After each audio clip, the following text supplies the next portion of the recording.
We'll do the call to order here, and we'll start with the confirmation of the agenda. Are there any addition or deletions to the agenda? If not, can I have a mover? Okay, John, thanks. So John moved the agenda as presented. So everybody in favor? Opposed? Lauren? You vote. Can I vote twice? Okay, go on to the meetings from April 24, and are there any errors or omissions in that one? If not, can I have a mover? Dan? Everybody in favor? That's carried. We have one delegation coming up at 10 o'clock, so we'll move on with the manager's report. Terry? All right, we'll move into the supervisor report for the last term here from spring till now. So the ASB grant, that's coming up. We're going to have to renew that right away. We'll find out more information at the South Region Conference next week. We expect it to be the same, hopefully.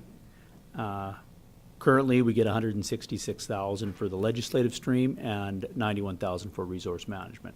We get, I think, top end of the province on the streams. The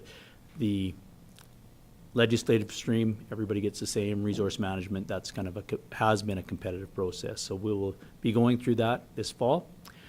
Moving on to mowing. So we're on the second round of gravel roads right now. We are just about done. Very timely with the snow. We've kind of delayed a little bit because we wanted to be a week behind to where we were last year because things grow back. And things have grown back a little bit in the irrigated areas, so we're hitting the dry land area and finishing up by, our goal is always Halloween, the end of October. Hamlets and subdivisions, I think we do a good job there. We have one tractor and a smaller one as well to touch up and weed whip. Our hamlets look pretty good. We also do weed control in areas where spraying is not possible. So in that 845 to Chin and on the north side of Highway 3, we haven't sprayed too much in there in years, just the increase of potatoes. You can't spray by them, and even if you use some chemicals are not good the following year, so we are staying away. And the potato guys, we've talked to a few, they don't want to spray in by their crops. I mean, there's too much value there. And we anticipate to meet all of our level of service goals for 2024 for mowing, and we should come in right around budget. We haven't got all the numbers yet, but we think we should be close. Weed control. So most of the roadside spraying took place in Divisions 4 and 5 this year. So we do 1/3 of the county each year. That's where it was centered over there. That's a slower area of the county, so there's more roads that have weeds growing and kochia on top. So we like when we're spraying in that area because we have to do a lot of spraying there anyways. Custom spray work for Volker Steven. Our revenue jumped significantly from $28,000 to $57,000. We were able to do a lot more spraying, and we caught up on what we think we were a little behind on. The reason for the areas with the CMAs, the management areas for Alberta Transportation changed, and one of the counties came out of our CMA 25, so we took their money and they know we like to spray, so they offered it to us. We caught up. We hope it stays the same, and we think it will. Weed inspection activities. Our weed inspector is also the foreman of the hamlets and some other jobs. He's constantly talking to folks about their weeds. We had a few weed issues, I'd say less than normal, as over the past years, he's caught up, and instead of having the weed inspector hound, the folks are actually taking care of their weeds proactively like we like. The area where we do have some concern is surrounding the city of Lethbridge. Developers purchase land, and they're not farmers. There was one area in the Highway 3 corridor between Coaldale and Lethbridge that we had an issue with, and we were on it. It just took longer than we wanted. That land's been now rented or leased out, so it shouldn't be a problem anymore. Biocontrol, agents for leafy spurge, we released, I believe it's 8 spots in the county. And results from past drops, they're showing up. So when we went out to drop this year, the guys had told me that they're there already.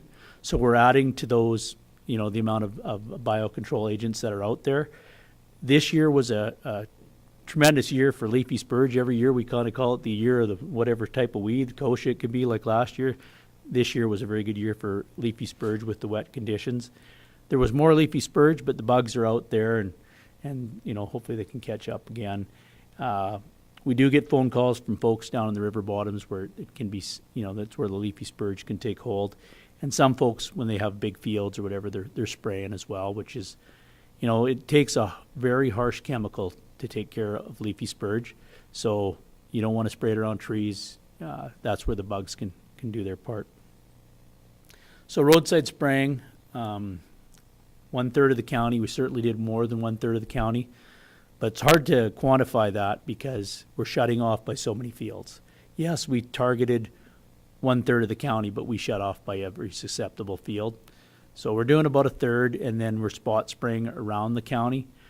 We don't like leaving kochia or anything on top of the road because, you're driving down the road, that's the first thing you see is the kochia. We don't like that. I think we're doing a good job. I went around to other counties, and it doesn't take long to see that the pre-emergent chemical we're using does work. The problem we have is further out. If the right-of-way is narrow, thistle on the edge of the right-of-way, it takes a better chemical, and then if they're farming too close to the road, that does become a problem with forests. So Derek handles most of the, keeping the spray trucks and mowers going. Do you have any comments on the mowing or spraying? No, I think the mowing and all that went really good this year, so we're, like you said, we're on target. We only got about a week left. Weather kind of put us in a bind a little bit, so we'll see how far we get on that. But other than that, too, yeah, the spraying went really good. So with the mowing, we've never mowed more grass than in the last 20 years than we did in the spring of this year. The tractors were going a gear slower for sure, I would say. Yeah. The younger folks that we have on the tractors never seen this time. We had to slow them down. Yeah, to do a good job, you slow down. And then by the time we got around, things had dried up. In the second cut, we're cutting weeds, kochia. We don't want to leave that vegetation on the edge of the road to collect snow. So, Got a question here for Lauren. Thank you, Mr. Chair. So when you talked about spraying and people seating too close to the edge of the road, what's the ideal distance you kind of need to get the job done, kind of like, I guess? well, there's a couple factors that come into play. It's the width of our boom. So how long is the sprayer boom? 15 feet. So the sprayer boom's 15 feet. We also have equipped, since there's so many tight right-of-ways, we've put other booms, smaller booms on the front bumper of the truck to spray the tighter right-of-ways. So ideally, we'd like it to be the full right-of-way, which I believe is, in most cases, is 66 feet. So that's very rare. So a good way to judge that is if you're seeing the power poles, about 3 feet on the other side of the power pole is generally speaking where the county's right of way comes to. In areas where there not a lot of traffic, there's been farms that have encroached on the right of way forever. It's just in some cases they were doing a favor because they're keeping care of the extra vegetation. We don't like to see when they come and spray it out with Roundup. If you drive around, you can see where they grab another foot, and then we don't spray that because we consider now it's part of the field. So there's a whole 2 feet of weeds. So if they're going to take it, stay there, but don't take any more is what we're hoping, and don't drift into the right of way. So, and where it's narrow, we also send out a spot sprayer with a wand. So that's not nearly as efficient as setting out a big truck. But if there are weeds that you really want to get, and you have the people farming right up to the road, don't you just have the right to just spray what you have to spray there? We've become more aggressive, but we're only using contact herbicides in those areas, so nothing with any residual, because if we drift onto that potato field, you know, nothing's coming up there next year, not gonna be properly grown there for them, so. We just don't want any more encroachment, keep it to where it's at, but we're not enforcing this. The way we get around it is we control the mowers, so the Ag Service Board, some counties, Public Works controls the mowers, so we can set where we know where our area for spraying is, the mowers stay away from that, so. And then we also have the ability to send out a mower and mow if it gets out of hand in some of these areas, so. We're balancing it very good, just because we're in control of all the facets there.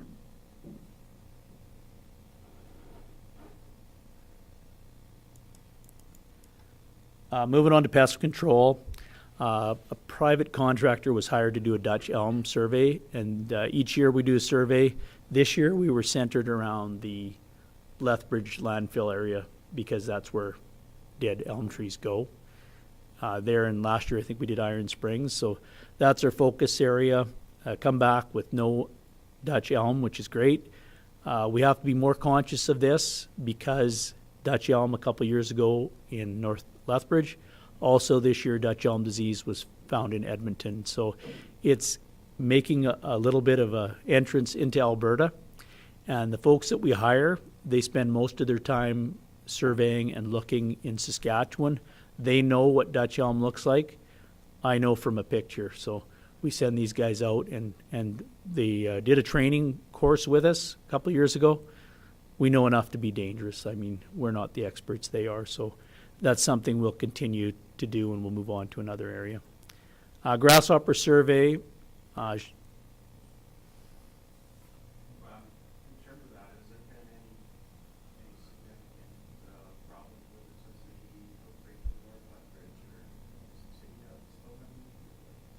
There's been nothing reported to us, and we have a good relationship with the folks from the city.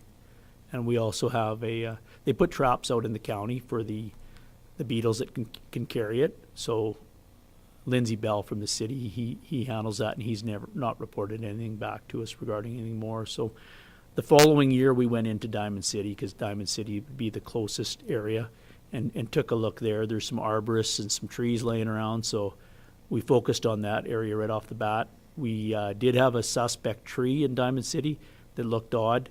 They sent some samples in, it come back. It was not Dutch elm. So moving on, grasshopper survey showed numbers increasing in 2024, and projections for 2025 will be available. We do the grasshopper survey in the end of July, the beginning of August.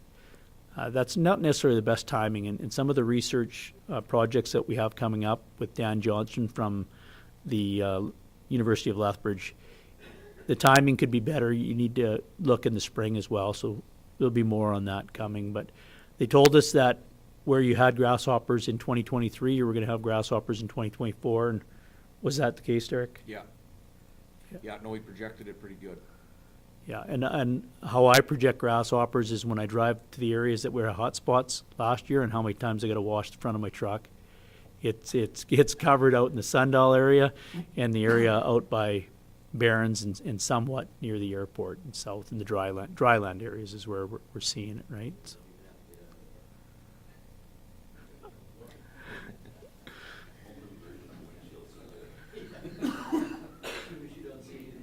Yeah. How much pressure washer soap we have to buy, that's how we do this. Yeah. All right, moving on. Bacterial ring rot. So that's a survey in potatoes. We send guys to training. They know a little bit about how to look for this. Normally we do 6, 7 fields. With the increase in potato acres, we did 13 fields this year. That takes a lot of work. It's hopping between potato rows and walking up and down, and mosquitoes. It's not fun, but it's a very important survey to do. Our summer with some of these surveys can be very busy with survey work in July, August. And then Bertha armyworm survey was carried out, and Derek handled that one. I'll let him speak on that. We did, so we set up 4 stations, so I got 8 different traps set around the county. We did everything, numbers were decreasing from last year. But other than we had on the north end of the county that seemed to be, it was an increase from last year, but still no alarming numbers, so we're gonna keep monitoring them. We're trying to, she wants us to put our traps up hopefully the same spots next year so we can try and monitor it a little bit better. So nothing met the economic threshold to spray, so there was no value in spraying yet. There are times when these moths do, you know, you see an increase in numbers, like how many are you seeing in a trap, 200-300? Yeah, we had a couple that were like 350 in a trap in a week this year. And it's not fun to, you get to pull those out with tweezers and count them all, so. yeah, One by one's not fun. It's an interesting job. Derek also handles the traps, so I'll let him talk about the traps as well. The magpie traps and skunk traps seem to be a little bit down this year. I don't know why, but now later on in the fall, we're starting to get more magpie traps. A lot of raccoons, like, we don't really rent them out for raccoons, but skunks we've had, I'd say everything's down this year compared to last year. Yeah, for sure, and we can give them out for raccoons, but we get a lot of calls, people want to trap cats in the hamlets or town of Pitcher Butte, and it's just, that's a hard no, we're not going there. Everybody wants to trap their neighbor's cat, it seems Yeah. like. So raccoons are a problem, and we have the steel trap with a covered metal goes around it. They're able to get out of those. So we've had many reports of the raccoons twisting their way out. We've got a couple better ones that are plastic and a better quality trap, and they can't get out of those ones. They're smaller, but they do work. They right? work a lot better, yeah. So if anybody's looking for a trap, you want the right one if you're going after raccoons. So soil conservation. Unfortunately, we're still dealing with soil conservation. So when there's a wind event or after a wind event, myself and Derek will go looking around, or a lot of times it's not hard to see when the wind's blowing. You look out, you know, on either end of the county, we'll go out with the trucks and you can see where it's blowing. We will instruct people on how they can stop soil erosion. We've made a video through the rural extension specialist we're going to watch today, and it has some tips on what guys can do.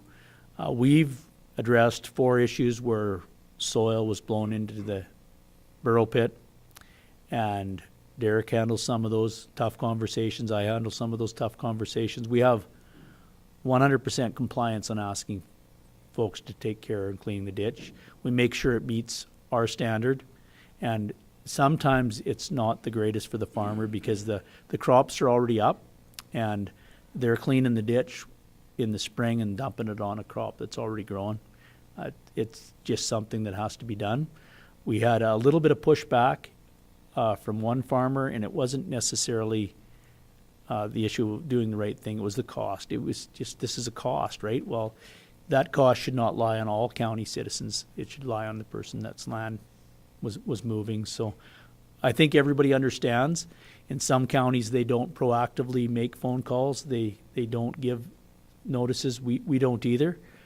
People know what Lethbridge County is going to do with soil erosion, and the video describes that. So we hope it goes away, soil erosion, but with all the specialty crops and now once a beet field comes off, you can't grow anything that's going to come up and hold it. So the level of service there, it varies from year to year and what we do. It's definitely increased in the last 4 years. ASB resolutions, delegates at the conference in Lethbridge, which most of you were at, there was 9 resolutions. Not too many of direct interest to Lethbridge County, but one that was 724. It was the re-registration of 2% liquid strychnine for certified applicators. There's been some talk that would be the way to go. There's no way that the government of Canada is going to allow strychnine back. They're not entertaining that at all. So folks have to find other ways and other treatments. So we had a study done, or there was a study done by the province of Saskatchewan, and I'll let Matt talk on that because we had it in one of our newsletters on what the best products are. Yes,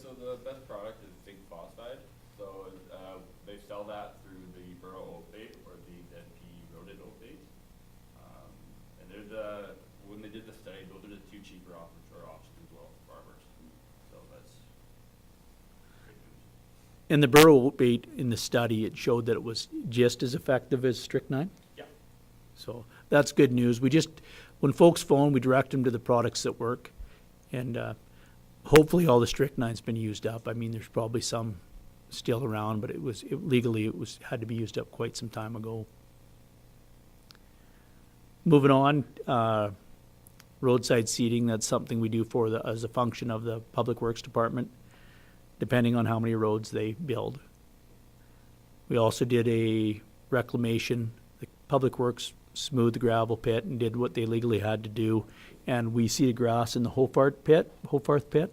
It's amazing, we were just talking about this morning.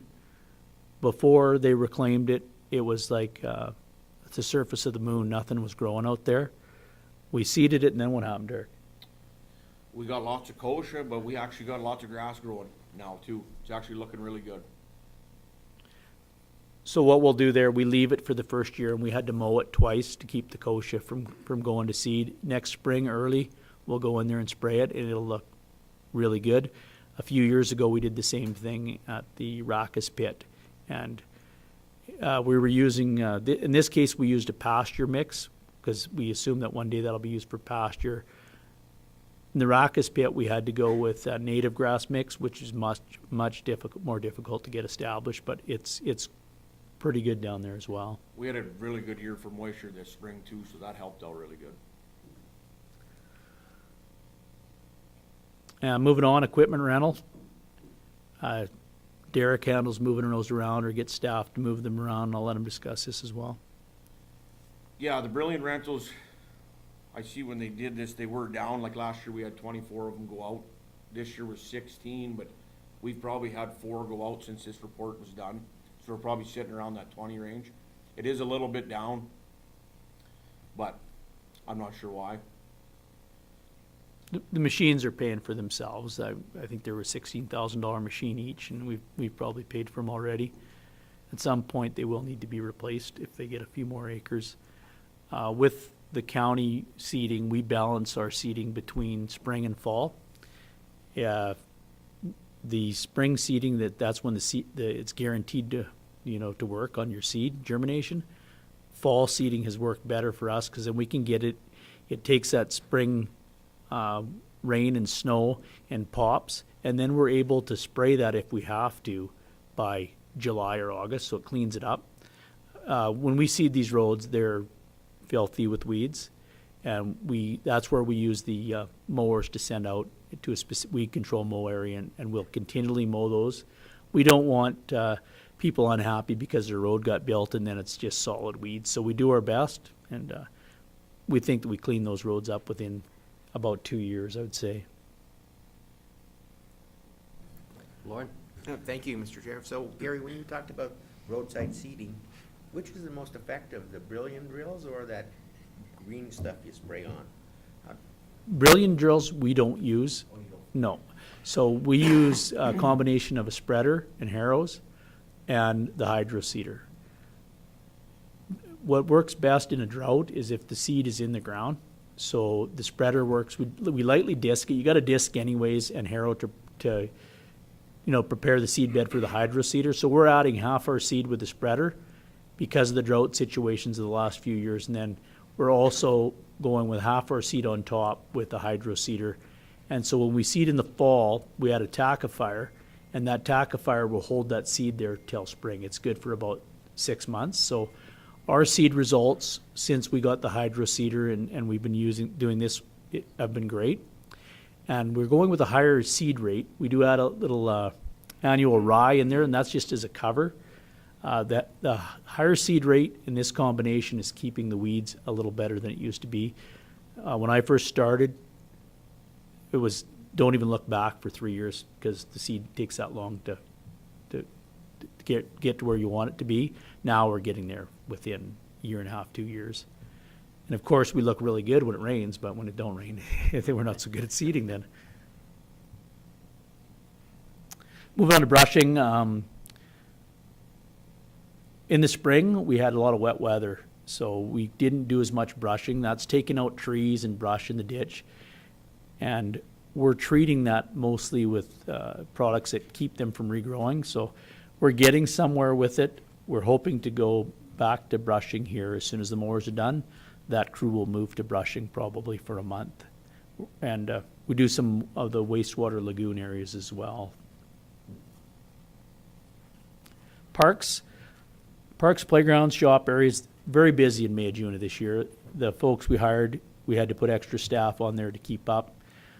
This area is only going to increase with taking on the link pathway. We mowed the link pathway, they seeded it through contractor this fall, and we went out and we had to spend quite a bit of time with weeds growing there as well. We'll see, the times I was out there, I haven't seen a lot of use for the pathway yet, but I'm out there on windy days when it's not as nice too, so. We did have some project upgrades for equipment in playgrounds, and although this is not an ASB function, it's something that the Ag Service Board does. So we did a bunch of work in Monarch, Diamond City, and Mountain Meadows as well. We added some benches along the trail there. We put the equipment in this year with staff, and we learned some lessons that we think we did it for about the same as the contractor, or maybe a little more economical, but it was definitely a learning curve to doing this. I think the kids and the guys that did this are proud that they actually constructed some of this equipment. So there's a lot of work that goes on with pea gravel. There's an amazing amount of pea gravel that goes into a swing area.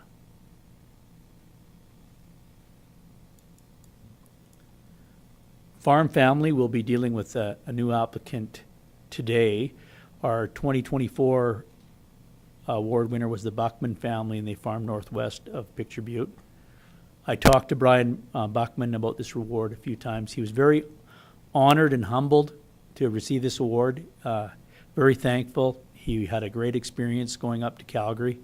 And just a really good award winner there, and we'll find another one today. Other activities, we had $5,000 each year through the ASB budget goes to the Farm Safety Center to provide in-classroom farm safety training. They catch the farm kids that are also in the towns of Coaldale and the bigger centers. Those the rural folks, that's where they're going to school, and some of the smaller schools, including Huntsville out in Iron Springs as well. We were in Ag Expo again this year. That was new for us, being in the new building. They give us a spot in the Lethbridge County corridor. I just filled out the application, and where the spot will be this year, they will decide which is best for us. Well, we had a high traffic area, which can make a very busy booth, and lots of folks come and stop and talk to you, which was quite good. We do see value in attending that, and we also had Heath Wright come in with the fire for Lethbridge, and there's a lot of questions for him too as well, so that worked out very well. We participated in open farm days at the Farming Smarter venue. There are a number of open farm days across the province, and we enjoyed our time there. I spent a day there. Did you spend some time there as well? I did. It was well attended for both. We did the open farm days and the Farming Smart's field day too. It was well attended. Yeah, it was great to see everybody out. So. Yeah, that's right. I was at the field day, and it was a good event as well. So that's it for the core activities. And those activities that we just dealt with are the legislative portion besides the playground of our grant that's coming up. And if there's a time to speak on level of service on any of these and give input on anything, it's now. Or talk to the ASB chair. They can take it to council on any concerns for level of service. Or I can answer some of those questions now, because it is budget time, and we're budgeting for next year on our level of service. And the grant application also comes into play. You go ahead. Thank you, Mr. Chairman. Thanks, Gary and crew. You guys always do a wonderful job. Only been on the ASB for a couple of years now, but sitting here again, I'm still trying to get a better feel for the role of the actual ASB board. So I guess I'd turn around and ask you know, since you mentioned budget and all that, what can we all do better? Like if we doubled your budget, what can the county do to better meet our goals, and how can we help you do your job? Some good points there. I think we're where we need to be on spraying. We're given enough funding to cover that well. We will be, doing a little more spot spraying is where we're moving to. We probably won't quite cover what we were given for spraying. So we're good there. With mowing, we really need to keep the status quo on the amount of mowing we do, or over time that's going to increase. With all the new potato fields and, Lethbridge being very busy with all the different types of crops, mowing is going to become more important. Some folks don't like spraying, so in and around the city especially. We had a couple incidents where we were out spraying in subdivisions, and folks clearly let us know that they did not like that. We did take it into consideration. However, we did notice also that the two folks that complained also had little spray signs on their lawn. They were spraying their own lawn. They just didn't trust the county to do some of the spraying. And we've got to take care of some of those areas because it will turn into a mess. But as far as funding, those are our two main areas. Vegetation management is what we do. I think we're covered very well. One area that is going to increase is mowing of subdivisions. Link pathway is going to be another area where we're going to have to add to the budget. So more funding will be needed there. Subdivisions, I think we can do a little bit better job. We haven't used our entire funding. We just need to do a little more. We're a good standard. We just would like an even better standard and to cover some of the new subdivisions that we don't normally cover, right? So straight up, we are not getting a lot of complaints. We rarely get a weed complaint because I think everybody knows the county program. And we're not offended if folks phone and they have a spray issue. We like it. That means they want to spray. We'll come take care of your weeds. And it's good. I think we're where we're with the normal increases every year just because of the cost of chemical and things like that. There's certainly nothing, the price of everything's not going down. So the chemicals prices, I think we're in for a little bit of a jump this year. The road top spray is incredibly expensive. It's pre-emergent. We might be doing more of that. That's where we'll use up extra budget funding we didn't use. But I think we're good.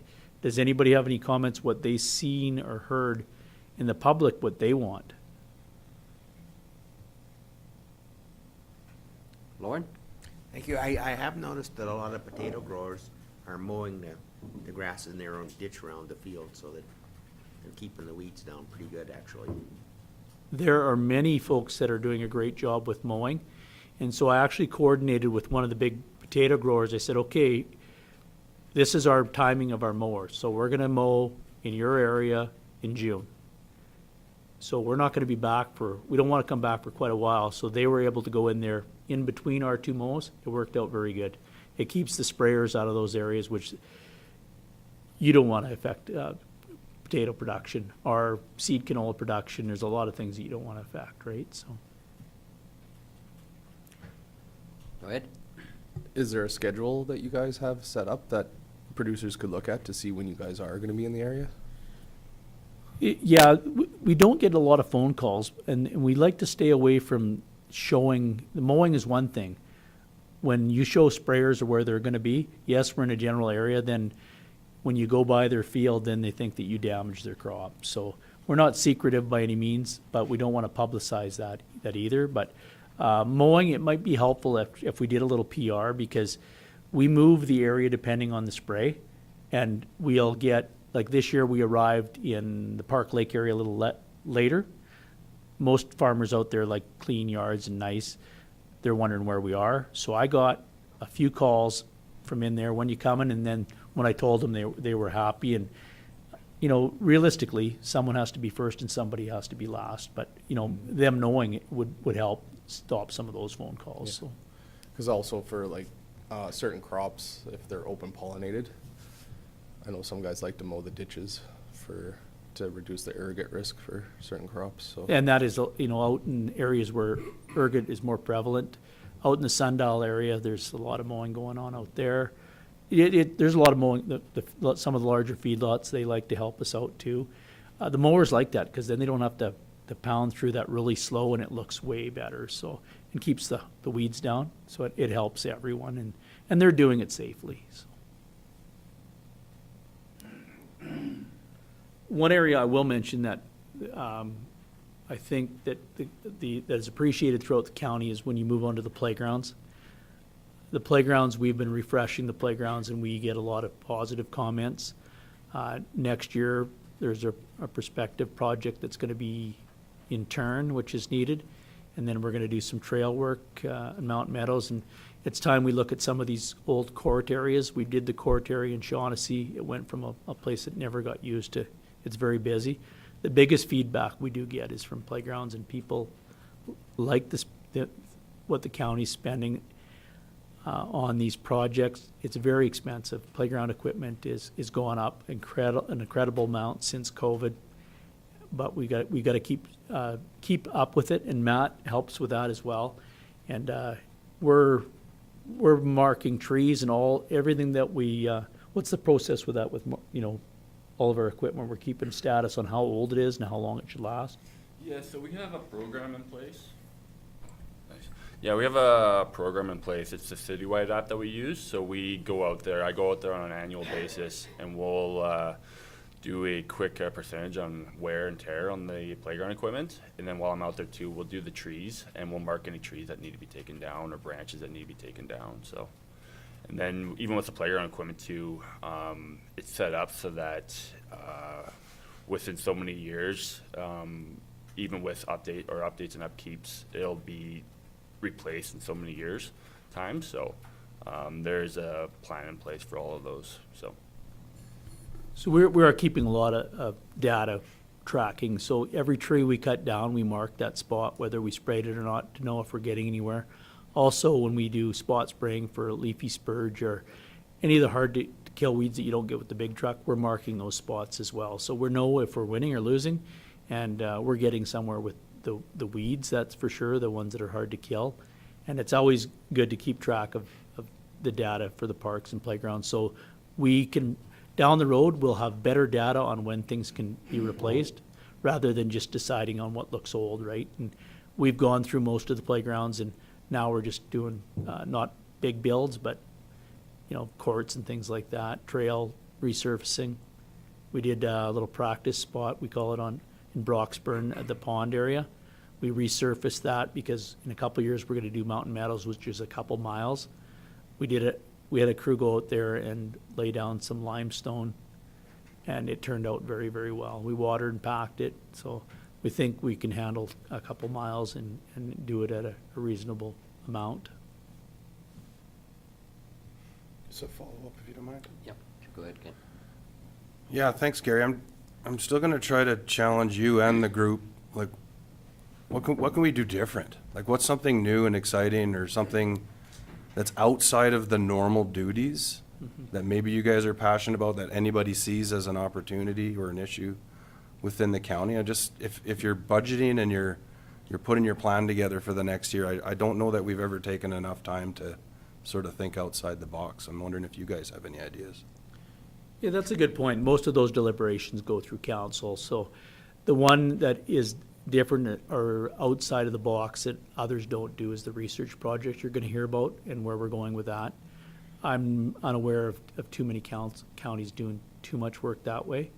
But no, it's good to think. It'll take some time to go through that process, and maybe we come back from, this budget cycle's pretty tight for input, but we come back in the spring, and if there's any ideas, we'd like to hear them, or pass them on through to the ASB chair, and they can take them forward to council as well. Okay. You should mention the other thing we do is the program that is on the extension side. Not very many counties do that stuff. There are some, but Yeah, relatively unique. And it's nice to see as a member extension person that picking up that baton and carrying on. Yeah, Yeah, so. I'm not suggesting that we're not unique or not doing good things. It's just, you know, my perspective as a member at large is that, you know, I've kind of observed what happens within the ASBs, and honestly, I haven't found the provincial ASB to be very fruitful use of time. So I'm like, you know, I care about the county. I'd like to see us continue to be number one and excel, and it's just sort of like, I think there's an impetus for us to do even more, you know, and not be always comfortable in what we're doing, and especially because the provincial government is no longer playing an active role in agriculture. I don't know if that means that the counties need to up their game or what, but just wanted to make sure we do at least allocate some time, Mr. Chairman, to that sort of exploratory discussion. Yeah, thanks, Ken. Cole?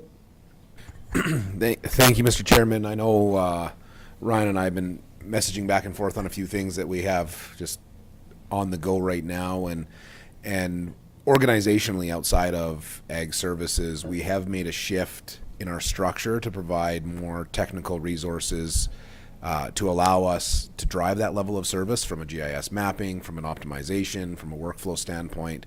And we're really early in some of that work, and some of that focus is going to primarily start with public works, just due to the budgetary impacts and the efficiencies that that has for us as an organization. But there's a lot of things there that I believe have opportunities for us to just refine and educate further on the already great level of service that we have.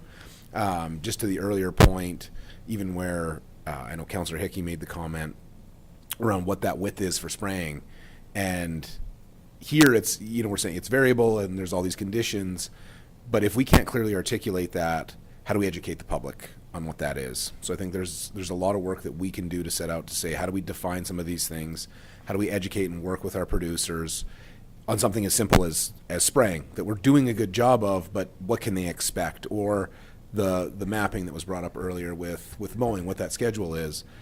Yes, I do think that there's a risk with providing too much detail and people not having context to know that, hey, we had something break down, or we had an emergency, we had to shift our resources, or weather dependent, but to have general schedules or some mapping to say, you can expect us in your area at this time, or I think there's a lot of opportunity for us there just to bolster the service that's already occurring. The frequency that we mow our playgrounds, and some of our, you know, to Gary's point earlier, our subdivisions, I do think that we need a greater investment in some of those if we want to see those communities continue to grow and to enjoy those things that we've invested heavily in. And so I don't know, and if the board has ideas on more innovative things, I know that the team frequently talks about, I mean, we talked last spring about drones, which aren't regulated and we can't use, but they're on the radar, and what that could look like and what the cost benefits are. But without even going down the path of a wholesale change in how we deliver service, just refining that and educating further and providing more visibility, I think that there's a lot of opportunity for the board and for us there. Another big thing that we've done organizationally, or just started to do, that I think is going to trickle into the great work that Matthew Wells has done with the extension program, is our engagement as a community is very low. We know that there's a lot of apathy, and I don't think that's specific to Lethbridge County. I think that's just in general towards government, and so we've tried to partner with a lot of our businesses to highlight, to build engagement, to tell the story of the community. And I know a lot of the engagement that we do get is around the extension program and that education, but I think to bring that under that same umbrella, to be more strategic in our strategy for how we're relaying our message to the community, how we're getting that information, and how we're targeting there, I think we can take the extension program even further there, bring it along with the branding, bring it along. So I don't know that anything is there, that there's this silver bullet or this, we're going to do something that's so radically different. I think we can be radically different by being radically better and refining those services. That's where my head's at, and I know the team's head's at, and what we're working towards. But if there's other ideas, I do think that we should bounce those around, and then we can see how those fit into the broader strategy. Go ahead, Gary. Yeah, with legislated activities, we're guided by the province and our grant. So you've seen the checklist on what we do there. The biggest opportunity would come from extension activities for sure. And that goes into a grant application as well, which is, like we said, is coming up. That's where the fresh ideas can come from. Because at the moment, we have our regular stuff that we do from year to year. Is there room in the budget to maneuver a little bit in a different way that we can like expand on some things? Go ahead.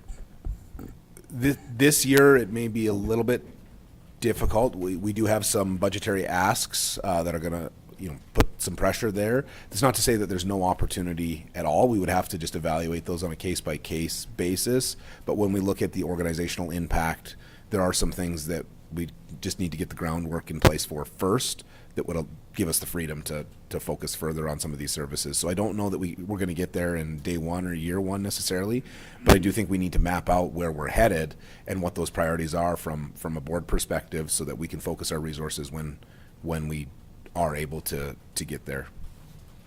Gary? And one thing to note on the legislative activities is we don't want to go backwards. So if we're going to be doing something else, the phone will ring to the counselors if the service level goes down or the service level isn't as good. If we want to try something, you try it on a little smaller scale in the legislative stream before you go all in, because we are providing a good level of service where we are not getting a lot of phone calls. We don't want that to go the other way. So. But having said that, are there other things that we can do in a different way for that roadside mowing and everything that people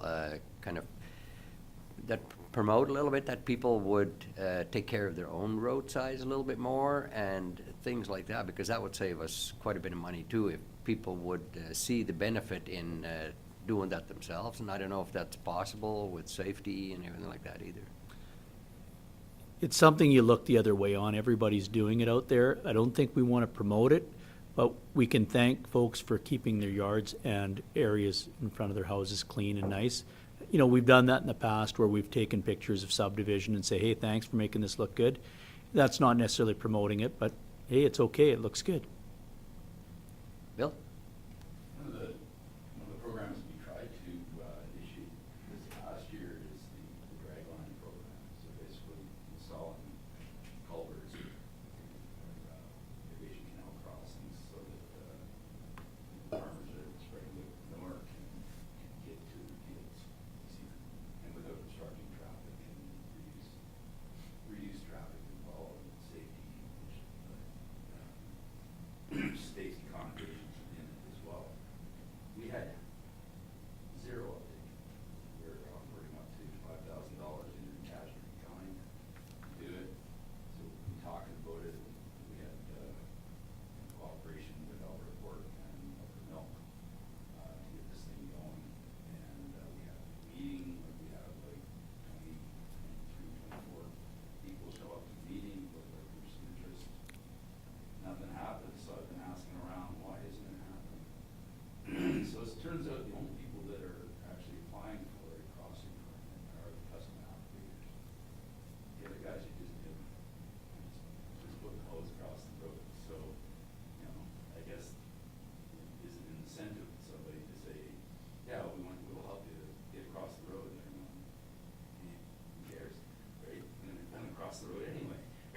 But Bill, I think a lot of that is happening, like illegally, put it that way, because I don't see a whole lot of manure tanks driving around anymore the way it used to be, because I think the majority of the people are doing the dragline, and I think that that is a good thing. But like you said, for safety reasons and not putting a straw bale in front of that line, that would help quite a bit too. But I don't know how you educate people to come to you guys and say this, we want something across the road. There is no bylaws for any, no specific bylaws. So, we can go and ask them to do it, come aware of it, but we have no leverage, I guess, to make that happen. John? Thank you, Mr. Chair. Bill, when you say there's no bylaws doing it, are you talking about going over the surface or going through culverts?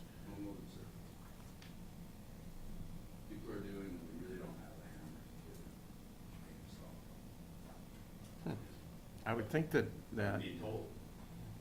I would think the Highway Traffic Act would have something to do with that.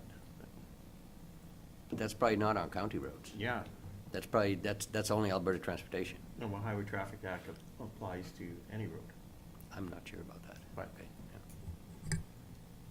Well, I'm just worrying about this because like we're getting to the point where you go, do we continue with this program or you know, how can we get it to happen? And what I'm being told by Graham White, So manager technical services. I think Ryan's got a solution here. Ryan, go ahead. Well, I'll just, thank you, Chair. I'll commit to take that back and we'll look into that in terms of the enforcement opportunities and when we are direct. The Traffic Highway Act does apply to all roadways. I think it becomes a safety issue, and if it's a public safety issue, then, you know, something needs to happen. For Alberta Pork and Alberta Milk, that was one of their main drivers was safety. Yeah. And then, of course, nuisance as well, right? Less odor, less flies. And for the farmers' perspective, it takes a shorter period of time. One of the guys that came to the meeting said that they went from,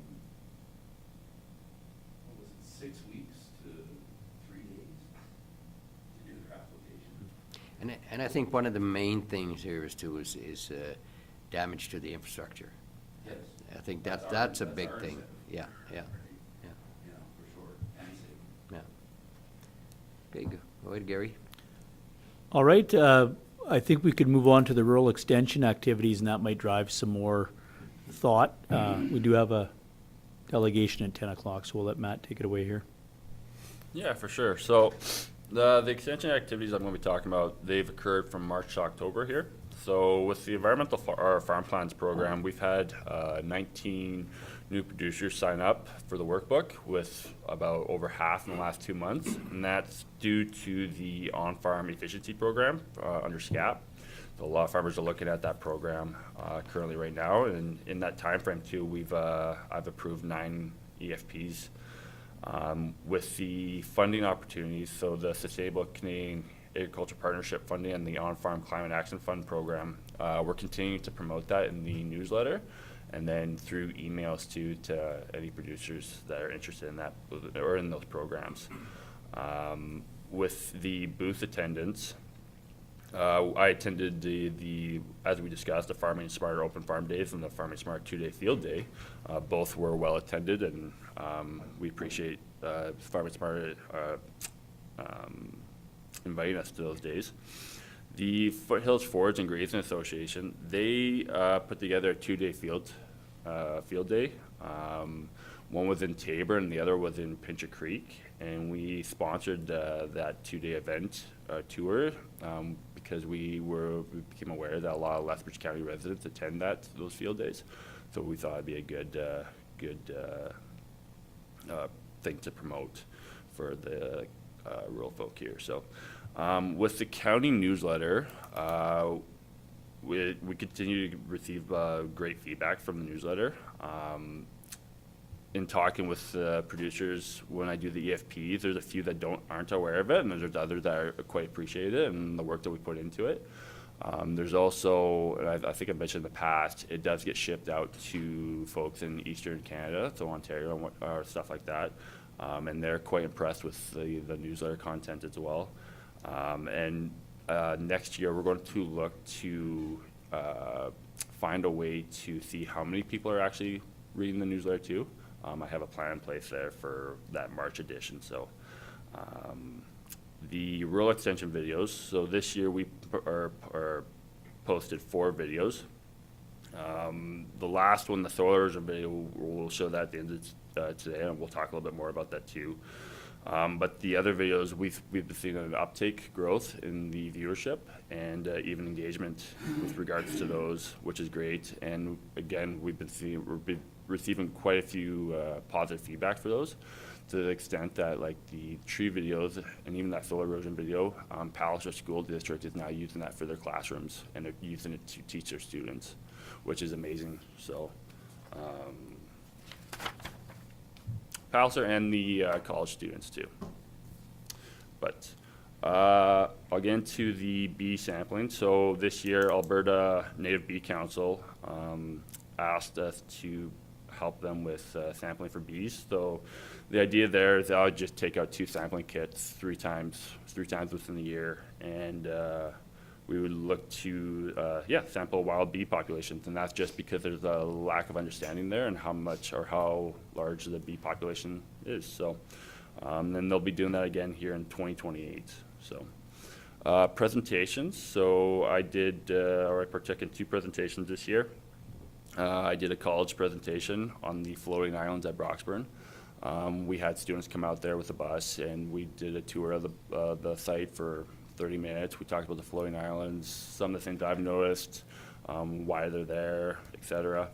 And then the other one was RI Baker School. So I coordinated with the teacher there to bring in presenters, and we brought in the Blood Tribe, Alberta Conservation Association, and our arborists that we work with on a regular basis.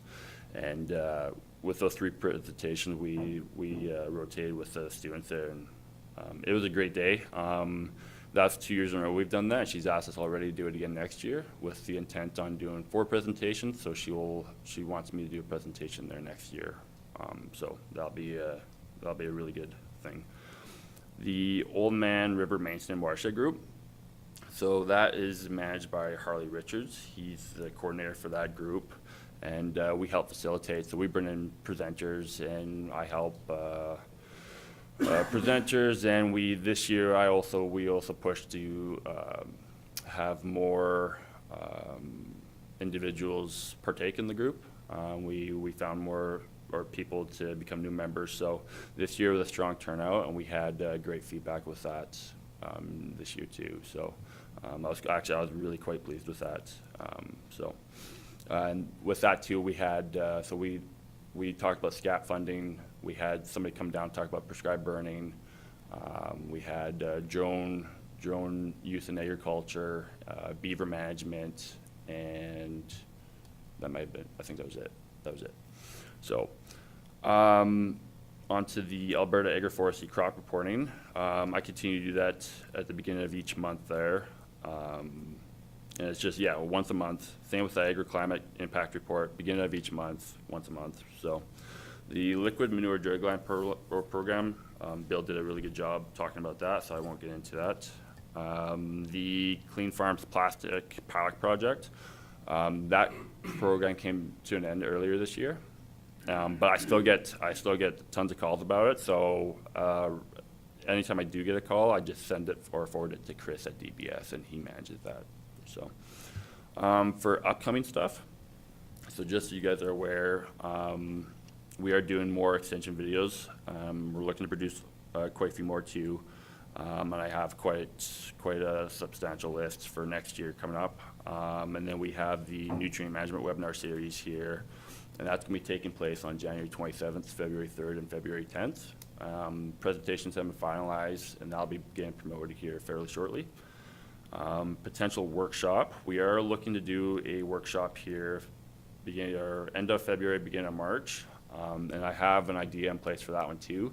It'll be a little bit different than what we've done in the past, so we'll see how that goes. But I'm pretty sure we'll have a good uptake on that one too. So, and then the last one is the Shelter Belt workshop, which is set for April. The location for that's been finalized, and I got quite a few presenters lined up for that one as well. So, yeah. Okay, well, thank you very much. And if there's any questions, let's do them after, because we've got a 10 o'clock presentation from Michele. So we'll go to that one first. We'll take a 2-minute break, and then we'll continue.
We are going to have a presentation by Michele Konschuh.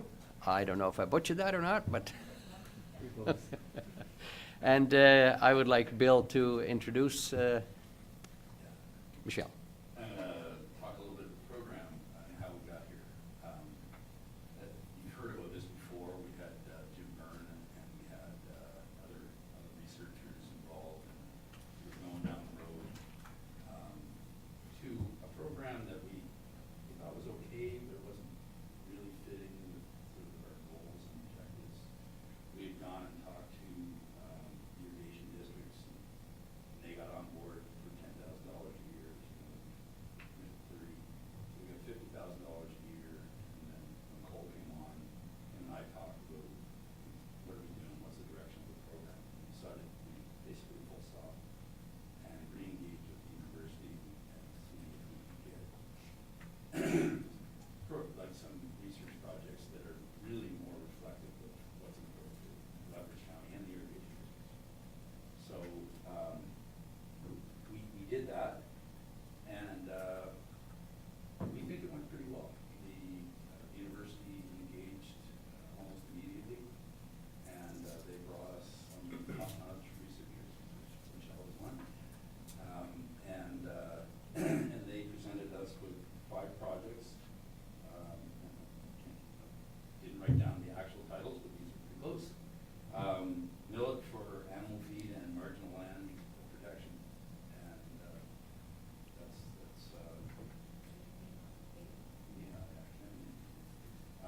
and then potato crop work, soil microbiology to basically, apparently after first year of irrigation, potato crops yields crop. And Michele thinks it's because of microbiology in the soil, and that's her research project. And then the other one is Dan Johnson, who has been doing the grasshopper survey for years, and which Service Board cooperates with as well. He thinks it can be improved to actually help us predict drought. And so that's the project that Dan is doing. There are 2 others. We have actually put 80% of the funding that we have into those 3 projects. The remaining 20% went to a really interesting project on using solar energy and video surveillance to detect animal disease in feedlots and cattle feedlots. And basically track their movements, and depending on different behaviors, they can start to early detect, especially things like hoof disease and stuff like that. So that's pretty interesting, but part of the reason that it didn't get fully funded is because it's really expensive. So we went back to the university and said, look, we really like these ones, we like the other ones, but they're not as appropriate for what we're trying to do. And so it ended up being with the split. The other one is Paul has milk. Is yeah, sorry, I'm really not feeling well today.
Well, thank you, and welcome, Michele. And maybe you want to come forward here to the two chairs there.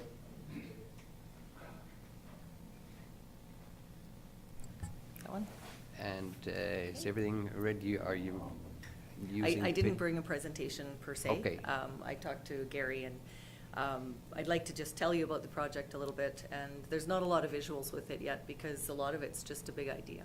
Okay, So welcome, about- and yes, go ahead. About 4 years ago, I was approached by one of the agronomists in the potato area, and he said, I made this observation, and every time someone adds a quarter arm extension, they get a few more irrigated acres in a quarter, and that part of the field always does better than the rest of the field. And I'm like, that's weird. And he goes, why is that? And I'm like, hell if I know. So the neat thing is a lot of times our best project ideas come from producers. They come from people that are just observant and asking questions. And I'd like to say that as a researcher, we find a lot of answers. And sometimes it feels like we find more questions. But certainly on that one of the things that he was talking about, we've seen, and we've had other producers call us as well. There's different speculation on it. There's one producer near Scandia that said he thinks it's to do with minerals. He thinks that there's some kind of a nitrogen shift. There's minerals that are there that have been kind of mined out of the main part of the field. There's stories that it might have to do with overall soil health, microbial populations and things like that. Could even be soil structure. But we know that the field history in a quarter is different, where there's been consistent irrigation, new irrigation, and then the dryland corner, which hasn't been irrigated at all. So we thought it would be an interesting experiment, kind of an on-farm experiment that you can't really recreate anywhere else. We can't do it in a research farm. And we could take samples from the part of the field that's had a consistent history of irrigation and often high-value crops. We can take samples from the part that's going to be irrigated, and then after it's irrigated, we can take samples, and then in the part that's never been irrigated. And with those three, we can start to compare and contrast and see what's going on, see if we can pick out a thread. So we applied for funding to ARDAR at that time in 2020, and it was not taken up. But ARDAR has changed focus now, and they now are quite interested in soil health. They're quite interested in irrigation. We did put an application into a couple places. So one went into the NSERC Alliance Sustainable Agricultural Research Initiative, which is a federal program. That was part of a really large ask. The college and the university and a couple of other institutions were working together on that one, and that was not funded. But we needed to kind of move forward with it. We also applied to the Alberta Potato Investment Fund, which is a cooperative of Lamb Weston, Cavendish, McCain, and the PGA.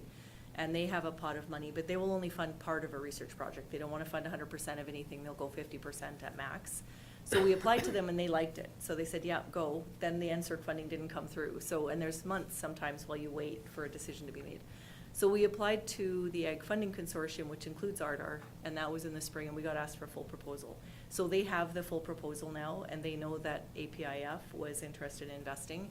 And we pitched that as part of this relationship with the county. So if the university and the county can work together, then certainly one of the things we need is a little bit more exposure. We also need to get the word out, but in this particular project, we really need cooperators. And because it has to be done on farm and it has to be done on lands that new to irrigation, you can't kind of just drive around and find a cooperator. You need either an irrigation district or the county or a processor or someone that knows that land is going to be put into production. And then we have to kind of get there while that's happening so that we don't miss our opportunity. So with this irrigation expansion that's happening in Alberta, which is really just, adding a few acres with the same allocation of water, we have a really unique opportunity that we won't probably have again in the future. So land that's going to go into irrigation that hasn't been, that's of great interest to the scientists. So I'm working with scientists from Agriculture and Agri-Food Canada. They're the brilliant ones. So Jonathan Nielsen works on soil health, and he's a big data guy. So he works on a lot of, systematic and large project ideas. Monica Gorzalak is very, her research is on a lot of the below ground stuff. So microbial organisms, including mycorrhizal fungi and things like that. But she has ways of kind of using bioinformatics and stuff to analyze the organisms in the soil. And largely we don't, there's millions of organisms, so we can't look at specific ones, but we can look at functional groups. And that's what we're interested in irrigation. There's sort of functional redundancy in a lot of the organisms in the soil. We need to have some of those functions happening regardless of what we do with the land in order to keep that soil healthy. And then we have Henry Chow, also from Agriculture and Agri-Food Canada. And Henry is a soil fertility specialist, and he's going to be looking at things like the mineral nutrients, pH, EC, organic matter, soil aggregate stability, and things like that. So soil health became a lot more interesting lately, with a lot of people kind of putting that forward, including McCain with their regenerative ag kind of initiatives. There's people that talk about it, but we're kind of like, well, what is soil health? What makes it healthy? What helps? And certainly the APIF is most interested in the impact on potato, but all the potato growers use a rotation, so that means they're growing at least 3 or 4 years of other crops as well. So we have a chance to look at the impact on a number of crops. We have a chance to look at the soil before and after irrigation, whether that's new pieces of land or just a corner arm extension where we're working in the same field with similar cropping history and the same crop going in. And we have a chance to just kind of work on what that is and hopefully identify parameters that are meaningful, and maybe with that as well we can look at opportunities to restore or preserve the soil health. So things like some of the crop inputs, like we just heard about manure inputs, which provide not just fertility, but sometimes some non-fertility benefits as well. There's things like legacy manure effects that we know kind of improve land for long haul. So there's a lot of things that we can do, and I think if producers can be shown what practices preserve soil health more than others, they'll move in that direction. So that's kind of the gist of the project. We plan to look at about 4 or 5 fields for 4 years. We want to look at soil 3 different times in the season, sort of pre-planting, during the season, at the end, at pre-harvest or at harvest. And then we want to follow those crops and those fields over time. So we do want to look at the yield. We want to look at soil parameters. And then obviously we would need some agronomic records from producers so that we can compare activities as well. So, any questions? Yeah. Bill? Yeah, well, first I wanted to mention something I forgot to say, is that obviously with $50,000, you can't do a lot of research, so that money is really leverage money that researchers like Michele use to get more money, right? That's the So plan. seed money. Agriculture, computation. Yeah. But I was wondering, you're looking for producers with the PGA, would they know? I don't think the potato growers will stick their neck out, but the processors, because they're investing, they would probably be more inclined to recommend growers. And I think how I plan on working with it is have them suggest someone to me, and those people can reach out to me, because I don't want to be door knocking or, proposing the idea to producers. I'd like them to kind of come my way. So I think with the PGA, that's one option, and then also the irrigation districts may know who's going to add acres. And I guess the growers would know because they have a contract. They have to have a contract, yeah. That's right. And then possibly dealerships is another option, but, the real thing is we can't do the work without producers. They own the land, they're stewards of the land. We want to work with them. And what we want to do is kind of find out what they're doing well and what changes when they add irrigation so that we can restore as much as possible that functionality of the land. Okay. Put words in the mouths, but between Gary and Matthew, all of that is good cooperator. Excellent. So that's a big part of the funding from Lethbridge County is great and very welcome, because we do plan to leverage it for what they call MyTax. So MyTax is a federal program to fund students, and they need 50% to come from industry partners. So the county counts, and we can then get a student for about half price, essentially. So that stretches the funding out quite a bit.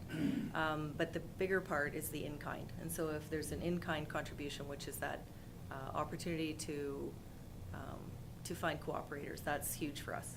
So. Okay, John? Thank you, Mr. Chair. So ideally, what you're looking for then is somebody that had parcel of land that's been traditionally under irrigation that they're expanding, and I would assume that you would more than likely want to find spots that are scattered in different areas as opposed to just anything concentrated around one specific area. Yeah. Okay. Yeah, or different soil types. So the location is probably a little less important than having more than one soil type represented, but you tend to get that if you spread a little further out, yeah. So just for a little bit of clarification, I do feel like this would really benefit the PGA. So what are Depends their, what we why find. are they reluctant to come forward? Oh, they are participating, so they have funding in it through the APIF. So APIF includes the PGA as a funding partner. So they're definitely putting money in and they're willing to participate. Just as an organization, I don't think that they are going to suggest producers. So that they might put the idea forward. Certainly they have an AGM and they have area meetings. We can float the idea to them and have producers sort of identify themselves. But just knowing them, they very rarely give me a guy's name and number, right? It's more, they'll tell the producers about me and then let them reach out. And I think the processors might do the same. But we have a pretty good relationship with the agronomists, with the processors, so they might be able to suggest cooperators. And it doesn't have to involve potato, but I think the APIF is quite interested in having a potato aspect. So if at least one of the years in some of the fields have potato, then we've got their attention. But I think they're interested, but because it's really an information project, we're trying to find out what's going on. We can't guarantee success, we can't guarantee them better yield. Then maybe on the grower side, they're very interested in projects that will help growers directly. On the processor side, they're looking at maybe that bigger picture and that sustainability piece, because all of the processors here are members of the Potato Sustainability Alliance. So. Okay, are there any more questions? Yeah. Bill? With the dragline program, there is a similar type of issue.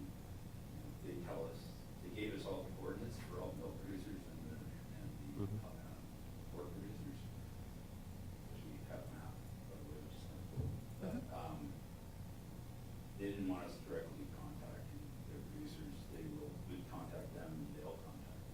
Yeah, it's kind of a FOIP thing, yeah. I mean, at one time, when I worked with Alberta Agriculture, I had a list of all the producers and all their phone numbers and emails and everything, and that's just not permitted anymore. They're very careful with that information. And, so the growers, sometimes the guys will give me their number, and then I try not to abuse that privilege. Okay.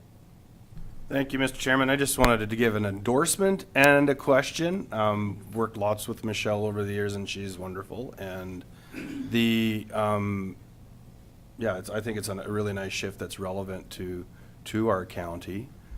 I think on the question then side, Michele, is it just the irrigation expansion piece, or is it the potatoes on virgin land kind of thing? Because Yeah. I think what the Lethbridge County has as an opportunity that maybe Tabor doesn't is the proximity to confined feeding operations and much better options with manure and all that sort For of stuff. So, amendments, yeah. I'm just wondering if you guys were considering that component and. Absolutely. It Yeah. does depend a little on who comes forward to cooperate with us, but the APIF in particular are very interested on virgin potato land. So they're, in order to get the funding from ARDAR or AFC, we have that irrigation component in. So new to irrigation is of interest, but if we have new to potato, that's really of interest to APIF as well. So Yeah. both of those will be really attractive. We just had all of the top brass from Ardar down, and they're keen, and I think this is in line with some of my questions for Gary earlier as well, is that with more focus and attention onto the irrigation sector, I think like that's a clear opportunity for us to further develop the effort put towards it. It's surprisingly an unsupported industry. It is, and we couldn't find anything in the literature where anything like this has been done. Yeah. We have 70% of the irrigated acres in Canada right in Alberta, and the province has been reluctant to, shift a lot of funding specifically to irrigation because it doesn't buy votes. There's a lot of people that don't have access to irrigation, and so it isn't helping everyone, so they felt they want to help everyone. But we are a very productive region of the province. There's a lot of value-added processing. There's a lot of good things. So they're now including irrigation in some of the funding initiatives, and they do have a focus on that right now with ARDAR So I'm hoping that this is the time to kind of do I this think it work. is, yeah. And that virgin land thing actually happens in seed alfalfa production as well. Okay. It's a bit of an unknown. Yeah. Sounds good. Yeah. So I think, I mean, we do have other initiatives at the university that I'd be happy to tell you about, but this is one that, it's just kind of, at this point in play. I'm really hoping that the funding comes through and that we're going to be looking probably by March for some land so that we can start sampling. I have, it always takes a little while to get a graduate student in, but we have a plan to hire summer students to take the samples initially. Those samples, if we preserve them well, can kind of be held until we get the appropriate student on board. And then, as I said, we want to follow it for 4 years. So we won't take new land every year because then the project will balloon, but we are going to follow it for a period of time. So it just has to be new to irrigation or new to potatoes in 2025, and then hopefully we'll follow that through and see what happens over the next 4 years. And that gives us a bit of an environmental aspect as well, because typically we don't have any 2 years the same in Alberta. So we'll see kind of if there's a difference with weather and climate impacts as well. Okay, any more questions? If not, then Michele, I'd like to thank you for the presentation. And thank you for the opportunity to tell you about the project, and I hope the next time I come with data to show you what's happening. Okay, Okay, thanks. thank you very much.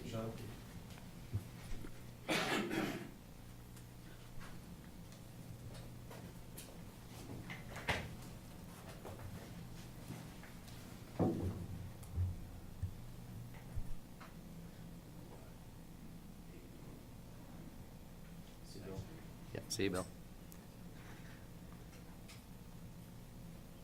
So the next on the agenda would be the new business, and that is South Region Conference Agenda and Resolutions.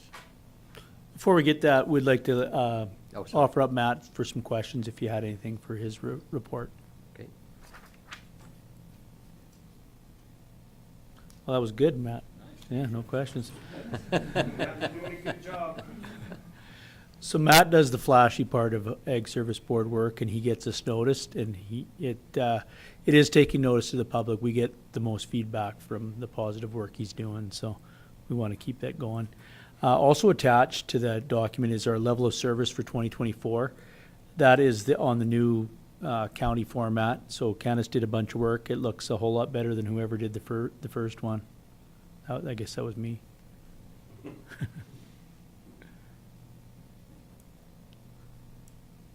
And you can see this is part of the document there, so.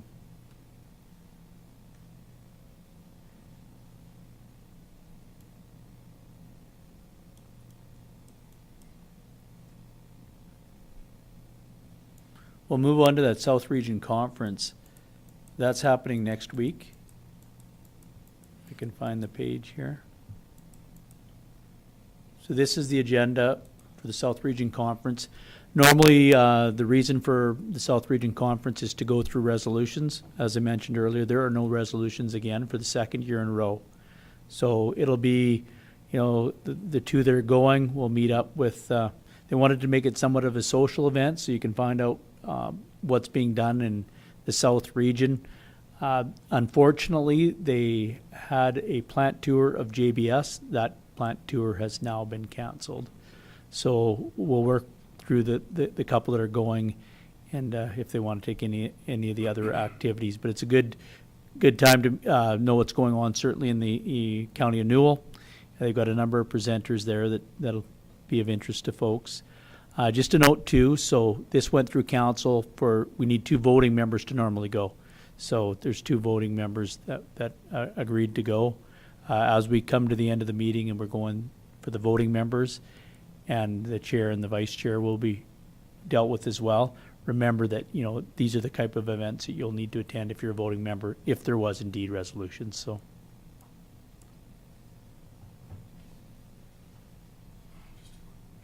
Yeah, go ahead, Ken.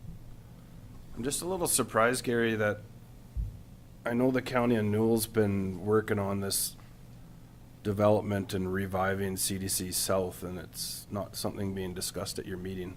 Is that a surprise to you, or does it matter? It would be certainly of interest to us, but I guess they prioritized other areas. Not sure why. I can ask the fieldman from Newell that when we're over there.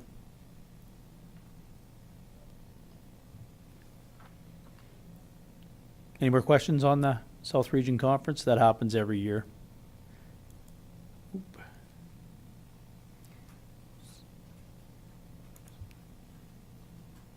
We'll move on to correspondence. There's a lot of correspondence here. We are not going through this all. We're going to gloss over it for sure. What we intend on doing possibly in the future is I'll drop all this information into a box and we will send it out to you monthly or bi-monthly whenever there's enough. Then you're getting the information more timely instead of some of this is coming in April, May. In the past, we've sent out each individual document. It just gets lost and it's too much. So that is the intention there. Resolution report card. This is just how they grade the resolutions. I don't think we need to go over that too much. Not all resolutions, a lot of the resolutions related to Lethbridge County. We talked about the one that did. Dutch elm survey also attached here.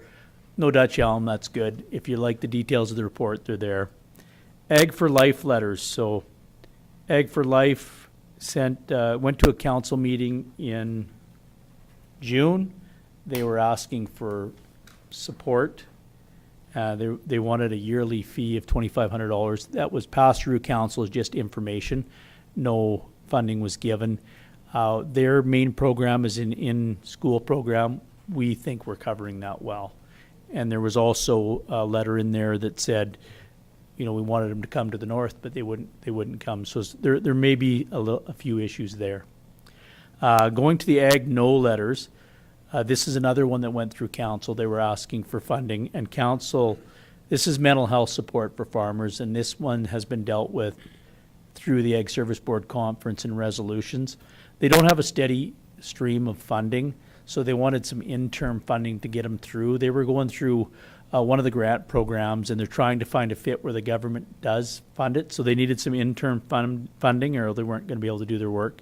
The council did approve $1,000 going to that organization. ASB Conference Letters. There's 2 letters from the Grand Prairie area, and what they're concerned with is the ASB Conference being centralized in Edmonton. So the next 3 years, the conference is indeed in Edmonton at the Delta South. They want to see the conference go back to Grand Prairie. And in the South, we have AAAF representatives that meet, every couple months, and they've asked us whether we want this centralization. And our opinion is firmly no on that. We liked it in Lethbridge, so Grand Prairie wants the same. And yeah, it's a long way to go from Lethbridge to Grand Prairie or vice versa, but those are part of the agriculture communities, and they have nice establishments to host a conference. So if there's any opinion on that, I could take it back to our folks, but we like it in the south and in the north included as well. I think that, I'll speak for myself here anyway, but I think it would be very beneficial to have it in the ag areas again and not centralize it the way they wanted. You're sitting in a city in Edmonton, and how does that make us look? We're having an agriculture service board meeting, and then we're doing that. And I think there's so much to offer, like in the agriculture industry in the north and in the south, and I think that we should go back to that one. Yep, that's what we can recommend. And in talking with... So is that written in stone, that 3 Not years? at all. They tried to centralize it, and there's a big reason. It took a lot of effort to host in Lethbridge. If you centralize, then it's just a norm. Everything's already figured out for you. We don't mind the work. It's once every 5 years. And I know obviously Grand Prairie in that region doesn't mind the work either. They want it there. And the feedback we got from the new facility in Lethbridge was really, really good. People like coming from to Lethbridge. The weather's usually a little bit nicer in the middle of January, right? So they don't mind. This is a nice area to come in the wintertime. So, John? Thank you, Mr. Chair. I would echo those thoughts. I believe because this is Agricultural Service Board and it's agricultural based, having it in a community that is primarily agriculture is, I think, an important optic that we need to adhere to. I really don't have any issues with doing anything central, but if we were going to centralize it, it should be centralized around smaller community that has some more significant agricultural activity than in downtown Edmonton. Yeah, and there's also another component to that. So they're organizing the speakers. It's not hard to get speakers in Lethbridge because we're in the middle of agriculture country. They want to come here or they're from here. So same with Grand Prairie. There may be some more regionalized speakers that they could get from there as well. So that's what some of the rural areas have going for them. So. Any more comment on this? Would we be willing to also send a message to the Provincial Agriculture Service Board? On this one, I don't think we need to because the South region and the meetings we've gone to, everybody's kind of on the same page. They're not going to tell us where to host. That's straight up the way it's come across, and they like Lethbridge. We've also hosted in Medicine Hat as well, and Medicine Hat was really good as well. So that was maybe 10 years ago. Been a few times in Medicine Hat. Lethbridge just didn't have proper conference space, and now we do. Okay. Moving on to weed control regulation letters, there's just a bunch of talk there. We filled out that survey of weeds coming off or weeds going on. That's still, making its rounds. One thing is that some counties are worried about the aquatic weeds coming off. For Lethbridge County, not a big effect on us. The biggest one, like I said before, is knapweed coming off, possibly. That would be a benefit for us because you're supposed to give a prohibited noxious, you're supposed to give a weed notice. We've had knapweed in Lethbridge County way prior to when the Weed Control Act was dealt with in 2010. So that one, then we can or cannot give a weed notice, right? We're not exactly following, the legislation to a T, and that would help us out. Wild boar farming doesn't mean much to Lethbridge County because we don't have any wild boar farms, but they want, to legislate possibly if these are even allowed or to legislate better enforcement of the fencing standards they have. I don't think, some counties have a bylaw, but this is where they're affected. If there was where someone wanted to put in a wild boar farm, the recommendation I'm sure would be to council to not approve that in Lethbridge County. So I don't think a bylaw is needed there. Kneehill County, they had a letter that they wanted more funding for Ag Service Board. That's always nice when they're asking so that they can, there's more funding for what we do. Lethbridge County was a big proponent of more funding when they cut our funding. That was during COVID, and it cut by, I think it was $46,000. We lobbied and behind the scenes, and I don't know if an RM met that year because of COVID or what went on, but the lobby effort worked because our funding came back. And straight up, funding has to keep up with inflation. We would hope that they would consider a little bit more.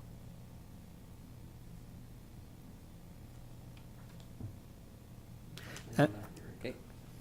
Has our funding been at least close to keeping up with inflation, or is it stagnant? Not really. They just pick a number and they keep it there for a number of years, so not really. We were, everybody sent letters thanking for the funding increase, but the funding increase was just the funding they took away, so. Mm-hmm. And funding, it's difficult, so there was a response back to that letter already in an email. The minister stated that we're going through the Ag Service Board grant program and we will deal with it there. Whether they give us more or not, I don't know.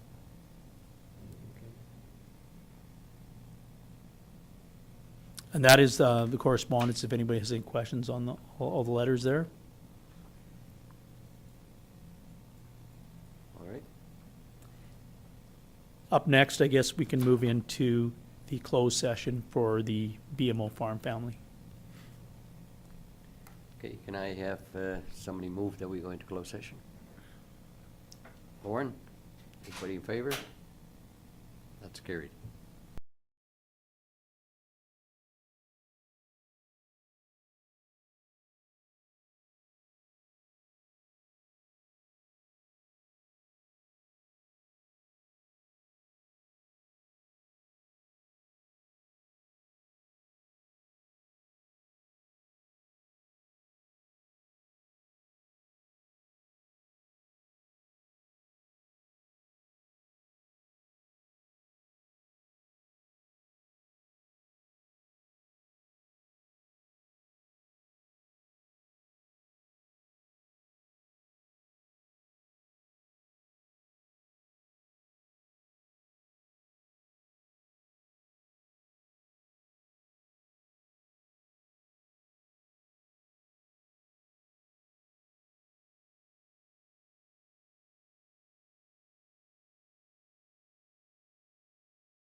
So then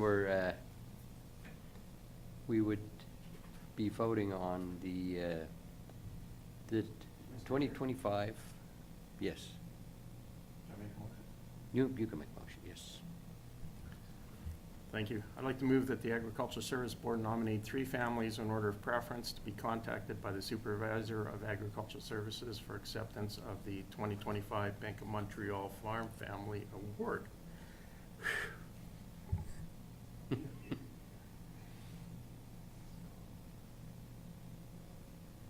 Okay, call the question.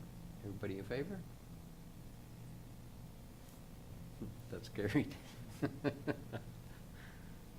Okay, I think this, we're coming to the soil erosion. No, Or I'd like do to you go have one more? back. We need to discuss chair, vice chair. Okay, want to do that one? Okay, we'll do that one first. Yep, if we can. So you want to come up here? Nope, I could just discuss, we don't have a ballot system. We're hoping we can reach a consensus on who the chair and the vice chair is.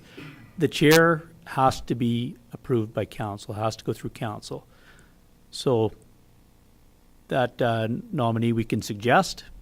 The vice chair we can appoint right here for who that's going to be. We also need to deal with the voting members, so you guys are aware of how that works. If you're going to, we need 2 voting members at conference for resolutions. It's not a big deal if that person's not there, then we have somebody else that's on the board that's there vote. But it should be kind of expected that you'd go to the South Region Conference should there be resolutions, and also go to the provincial conference, which the next 3 years is in Edmonton. So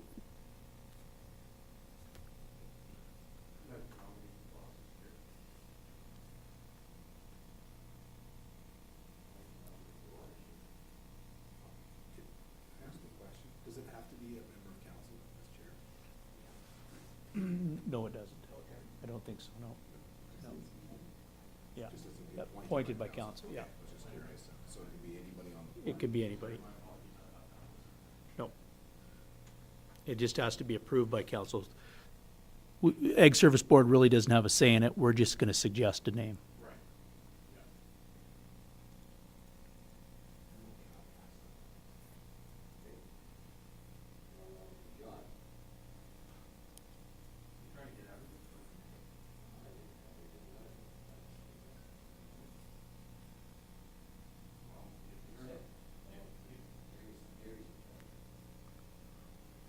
No, you're still the chair.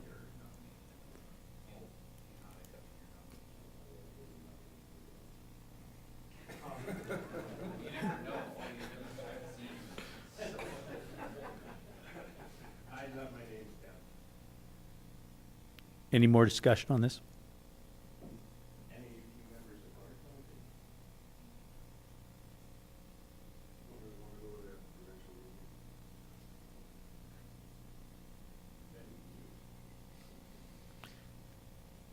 This position can take great patience if you're going through the resolution sessions a number of times, right?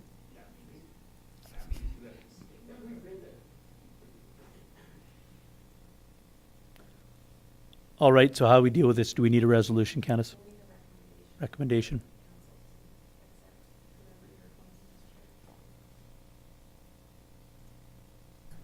So I think we need a motion now to recommend to council that John Curbis become the chair of Agricultural Service Board. Okay, yeah, okay. Lauren will move that. So everybody in favor? Okay, that's carried. No, he doesn't. We would have got a majority anyway, so. Moving on to vice chair, so we could appoint that here. There's not a lot of responsibilities. I don't think we had a vice chair for years. In this case, Claus was not present, and John will be going as the vice chair to the South Region Conference in Brooks. Yeah, so that can be relevant, yes. You got to be prepared to run a meeting.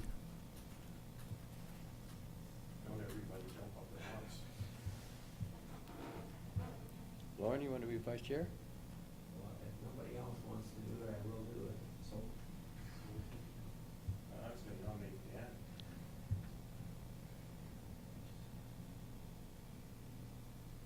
All right, we need Okay. a resolution on that. And everybody in favor? We need the motion. I'll make a motion. Yeah. Make this official, but move that Lauren be appointed vice chair of agriculture services.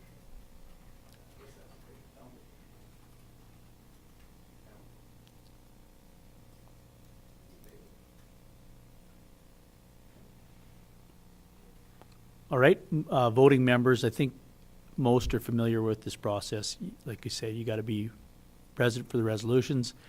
It does not have to be the chair or vice chair. It helps because they're usually there. Like in the last few years, we've only been sending a couple people to the South Region Conference.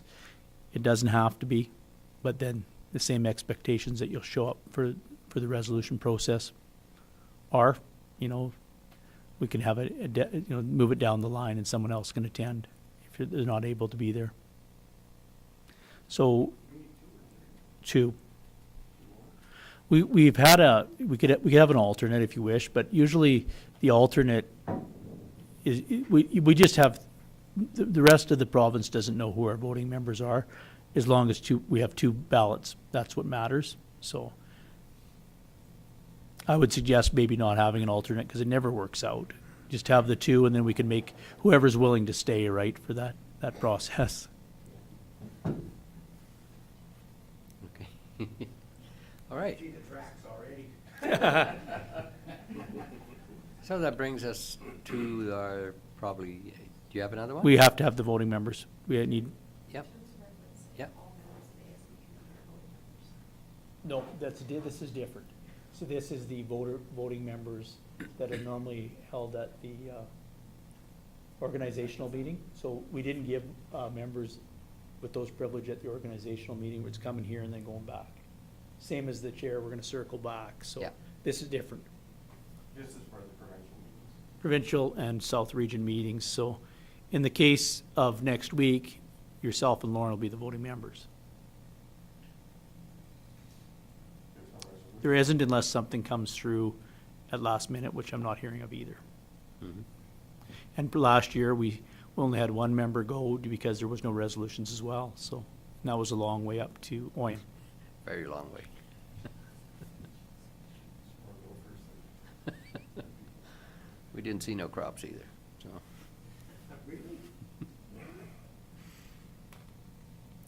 All right, well, let's move this along. I nominate myself and Lauren as voting members.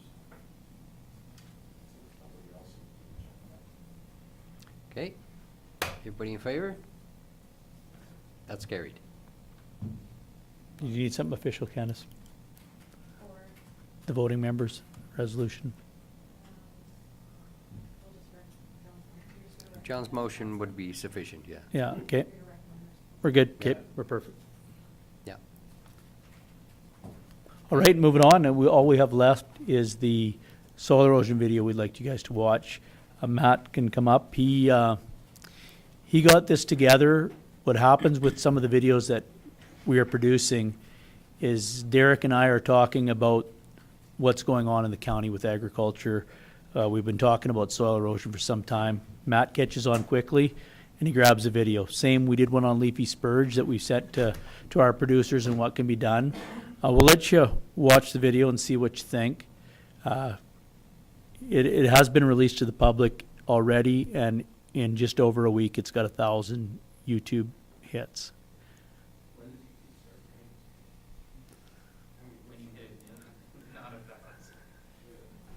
Anyway, and that's a real good reach for the county. It really is, so. And Matt came up with the producer list. They're not all in our county, but we've cooperated quite a bit with the county in Newell. They're dealing with some of the same things. Some of the larger producers in other areas that are dealing with fire or different things for soil erosion. So one of the producers is from Willow Creek, but we got some very interesting interviews from folks in the county that you're going to recognize.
I'm taking credit for two of them.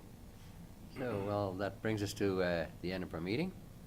Anybody have anything else they want to bring forth to this meeting? If not, can I have a motion to adjourn? I have a- Oh, sorry. I don't know if this is the right place for discussion, but, no, I'm not a big fan of the resolution, but I did come across, traveling last month in California. They had a measures in the Sonoma County being proposed against essentially CFOs, but it was backed by an animal rights group. So I don't know if we should consider bringing a resolution to one of the show support towards, you know, intense ag, there's, yeah, CFOs within the province, have support CFOs in some sort of way. We've seen like, in Anoka County where they try to ban or limit CFOs. But I thought it was an interesting proposal that we've seen the animal activists take different measures, and now this is a new one that they're approaching, and that the towns within that county can vote on to ban CFOs. And if you drive Sonoma, it's 80 highway going through the middle of it, and they have no problem with that, but they have a problem with who's making decisions. So I don't know if it's relevant for us to ever come up with a resolution, but. Go. Yeah, thank you, Mr. Chairman. I would just, it's a resolution that doesn't, it's a vehicle that doesn't get us anywhere. I mean, it would be managed through our land use bylaw in conjunction with the NRCB on the confined feeding operations. And I think just like everything, I mean, as a municipality, we've put our hand up and said, we know what we are, and we're an ag municipality, and we want to support our agricultural producers. But I think it's more complex. It's really easy to make that blanket statement. Where it gets a little bit complex is on the case-by-case basis to say, hey, we support CFOs, but maybe we don't in that specific area because of the compounding or conflating factors that, you know, the other implications as it pertains to our land use bylaw or our ability to support that from a level of like our infrastructure. And it could be anything. We have this with agri-food processors. We want to see more agri-food processing in the region, but so we support agri-food processing, but there's a limitation to available potable water, and what are those downstream impacts? Do we have enough land under contract? Do we have the infrastructure to get those products to market? And so my only thing is to say something like that, that's great.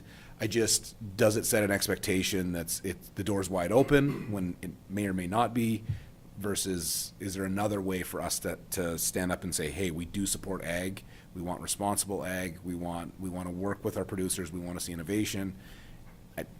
I don't know what the answer is to that, but even to advocate for that support, I don't know what that would be and what that would mean from a legislative or policy perspective that would actually accomplish something. I'm not sure what that intended result would be. Well, I know in BC particularly, they have the right to farm out. Yeah. That, you know, so as long as farmers are following the correct measures of farming, complaints and stuff aren't even heard, right? So that's how they kind of dealt with that for decades out there. I don't know if Alberta really has anything to help farmers protect against complaints. No, I could speak to that because I think with the milk producers at the time, we tried to put something like that together, but it was, we didn't get anything done that way. We didn't get any traction. But I think that since that 2002 that we got the NRCB and that we have all the same rules to follow, I think that really helped us, you know, with being able to do the farming that we're allowed to do here. But before, I mean, every municipality had their own rules and regulations. I guess the public had a lot more input in it at that time than they do now with the NRCB that we have now here. So the current process, they do go through the NRCB, and they're pushed out to the county for input through Hillary's department, development, is where we see those. I'm not sure a resolution of that type, if it would be supported province-wide, because there's also another side. Yes, we know what we are. We're feedlots. We're proud of what we are. But there's other counties that, there's lots of issues out there with negativity towards confined feeding operations. So it's kind of interesting, as you drive the counties, you would think, oh, it's one country, which you drill is, and then you get out into some of the other areas, and they have a very large, grazing base, ranching and dairy, and they're both are falling under the CFO. So essentially, like, this is a Trojan horse. They're not trying to ban CFOs, they're trying to ban animal agriculture. Because it's backed by an animal rights group. So it's just, it's something that's probably not gonna address us here immediately, but it's something that's always comes when you see these areas, whether it's a year, 5 years later, you see it here, you see it in California, it's here 2 years later. So it's something to be considering as, helping support our producers. Lauren? So maybe the right way you go about this would be to go through the RMA and seek a resolution on the right to farm. Would that be kind of a pretty general, I know, but that might be sort of the answer to your question? Yeah, like I didn't know where the right approach would be, but I think something to be considered. Got Ken here? Yeah, I think Dan brings up a point that's important. I mean, it's also disappointing to see how ineffective the provincial resolution process is.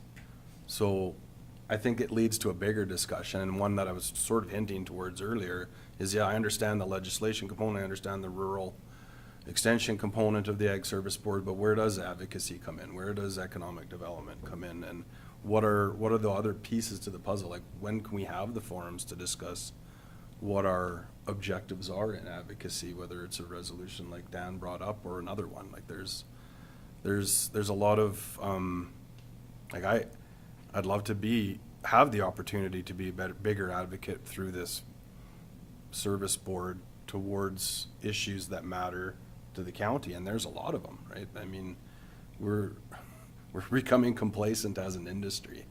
And I mean, you said we had the Ag Service provincial meeting down here and the Ag Minister didn't even come.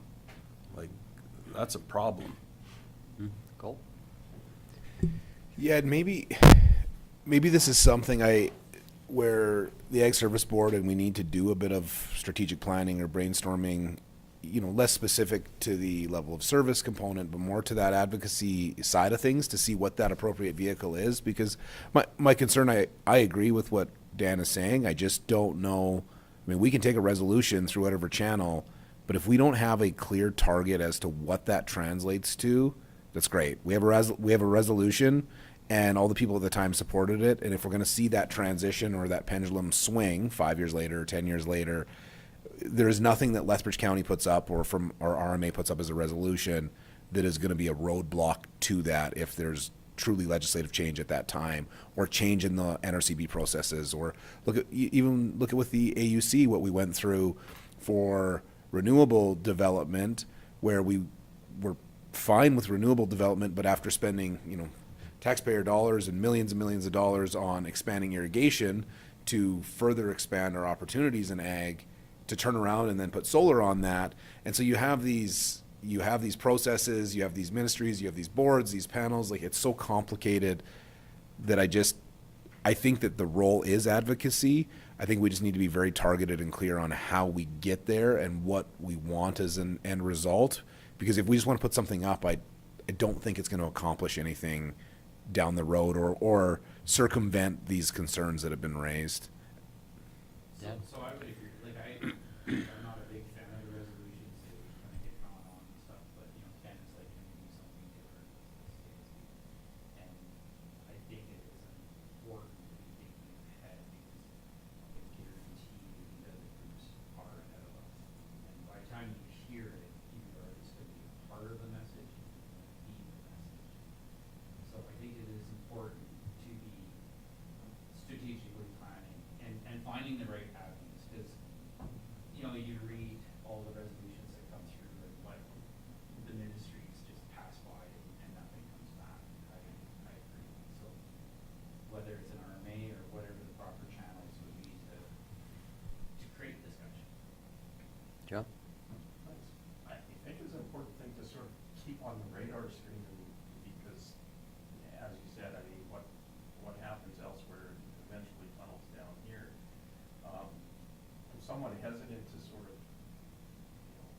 develop right now, because is that a situation where you start to attract the people thinking, oh, well, there's a market there, right? But I think it's important also not to just keep your head in the sand. I think it's important to sort of start developing a strategy of, when and if this comes towards us, what is our game plan? What plays do we have? What avenues can we utilize to make sure that our voice is heard, rather than being reactionary where somebody comes in and says, oh, we want to do this, and then we're scrambling, right? Cool. Would this be something that maybe we could plan in the new year, to have the Ag Service Board come together? Maybe we have somebody facilitate and we identify what are some of the most significant risks to the county, to agriculture in the region? What are some avenues that we can take? What are those different vehicles? And we have a bit of a strategic planning session or brainstorming, and out of that we would have some takeaways that could come back to the formal board meeting. Is that something that would be of interest to the board, or are there other ways we can get there? Because I think this does need more robust discussion, but we also need some more information and time to work through it, I believe. Yeah, we need a lot more time to work through this. And do we want to go through that alone as Agriculture Service Board groups, or do we want to get the industry involved, like the animal, the feedlot industry, the dairy industry, the chicken, you name it? Because, I mean, these people are the ones that are going to be suffering if we're not be able to farm anymore. These are the people that are going to be affected. So would that help to have the farmer groups involved in getting something done that way? I don't know. Go ahead. It might help to reach out to those farmers groups and see if this is a actual problem that's on their radar, and what their thoughts are on it, and what they would like to see from the Ag Service Board, if there is an avenue for us to go down and support them. Because I would hate it if all our agriculture groups saying, what the heck is the county doing? What are they interfering with? There's nothing the matter. And because we look further, we think, this could be an issue someday. But I think that those people would also have to be involved in something like this, because it's their livelihood. And they very well could have a solution already in motion, or for all we know, right? So. I'm all in favor of doing sort of a strategic planning workshop. If this is something that could be arranged so that we could, to Ken's point, sort of identify some areas that we can add some value and challenge ourselves to be better.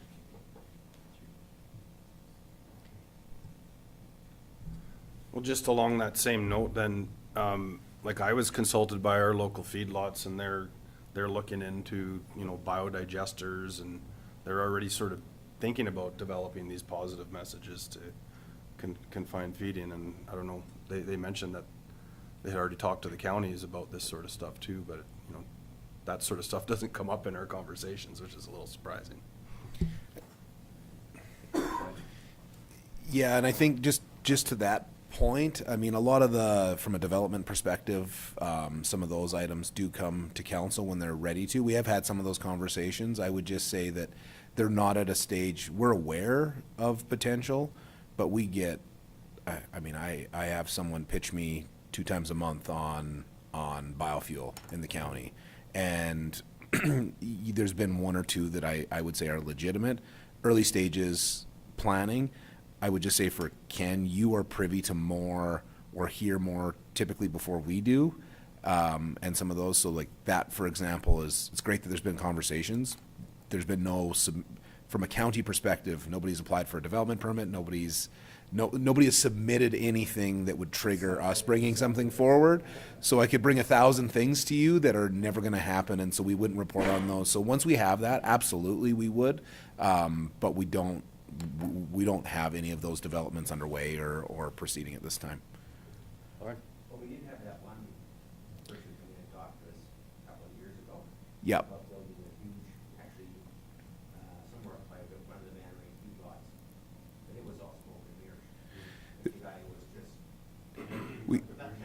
We do, Kinda like the guy with the drag strip. we do filter out most of those because we get a significant volume.